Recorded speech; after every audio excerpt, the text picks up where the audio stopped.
தூத்துக்குடி முத்துநகர் கடற்கரை பூங்காவில் மாணவர்களுக்கு நீச்சல் பயிற்சி அளிக்கும் வகையில் நீச்சல் குளம் அமைக்க நடவடிக்கை மேற்கொள்ளப்பட்டு வருவதாக மேயர் ஜெகன் பெரியசாமி தகவல்.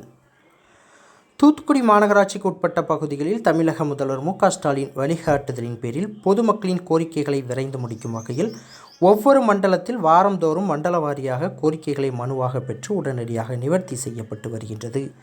அந்த வகையில் தூத்துக்குடி மாநகராட்சி கிழக்கு மண்டல அலுவலகத்தில் இன்று குறை தீர்க்கும் கூட்டம் நடைபெற்றது.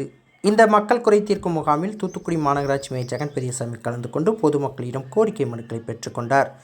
அப்பொழுது பல ஆண்டுகளாக வீட்டு தீர்வை, பெயர் மாற்றம், பிறப்பு இறப்புச் சான்றிதழ்கள் கேட்டு மனு அளித்தும் நடவடிக்கை எடுக்காமல் அலக்களிக்கப்பட்ட மக்கள் இந்த முகாமில் மேயர் ஜெகன் பெரியசாமியிடம் மனு அளித்தனர். அவர்கள் மனுக்கள் மீது உரிய நடவடிக்கை எடுக்கப்பட்டு அவர்களுக்கு வீட்டு தீர்வை பெயர் மாற்றப்பட்டு அதற்கான ஆணை வழங்கப்பட்டது. இதேபோல் பிறப்பு இறப்புச் சான்றிதழ் கேட்டு மனு அளித்தவர்களின் ஆவணங்கள் சரி செய்யப்பட்டு உடனே சான்றிதழ் வழங்கப்பட்டது. புதிய ஆணைகளை பெற்றுக்கொண்ட மக்கள் மேயர் ஜெகன் பெரியசாமிக்கு நன்றி தெரிவித்தனர். அப்பொழுது மேயர் ஜெகன் பெரியசாமி பேசும்பொழுது, தூத்துக்குடியில் இளைஞர்கள் தங்கள் உடற்பயிற்சியை மேற்கொள்ளும் வகையில் பூங்காவில் விளையாட்டு உபகரணங்கள் அமைக்கப்பட்டுள்ளது. மேலும் தூத்துக்குடி மாவட்ட விளையாட்டு மைதானத்தில் ஒரு நீச்சல் குளம் உள்ளது.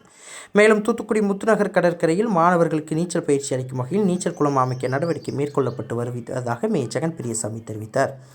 இந்த நிகழ்ச்சியில் மாநகராட்சி செயற்பொறியாளர் சரவணன், மண்டல தலைவர் கலைச்செல்வி திலகராஜ், உதவி ஆணையர் வெங்கட்ராமன், மாமன்ற உறுப்பினர்கள் சுரேஷ்குமார், எடின்டா, மும்தாஜ், மரிய கீதா, தனலட்சுமி, பேபி ஏஞ்சலின், பொன்ராஜ், மகேஸ்வரி, ராமு அம்மாள் மற்றும் மாமன்ற உறுப்பினர்கள் கலந்து கொண்டனர்.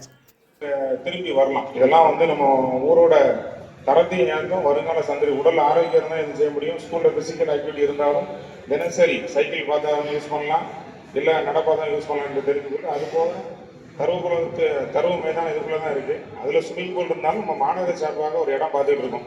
அது நம்ம முத்துநகர் பீச்சில் என்ன க்ரௌண்ட் இருக்குது, எந்த இடம்னு சொல்கிற இடத்த கனெக்ட் பண்ணி ஒரு மாநகர சார்பாக ஒரு நீச்சல் குளமும் அமைக்கப்படும் தெரிந்து கொள்கிறேன். இப்போ உங்கள் மனு வரிசையாக கொடுத்துருக்கேன். நன்றிங்க. செய்திகளை உடனுக்குடன் தெரிந்து கொள்ள உங்கள் கரம் டிவியை சப்ஸ்கிரைப் செய்யுங்கள். அதோடு பெல் பட்டனையும் கிளிக் செய்யுங்கள்.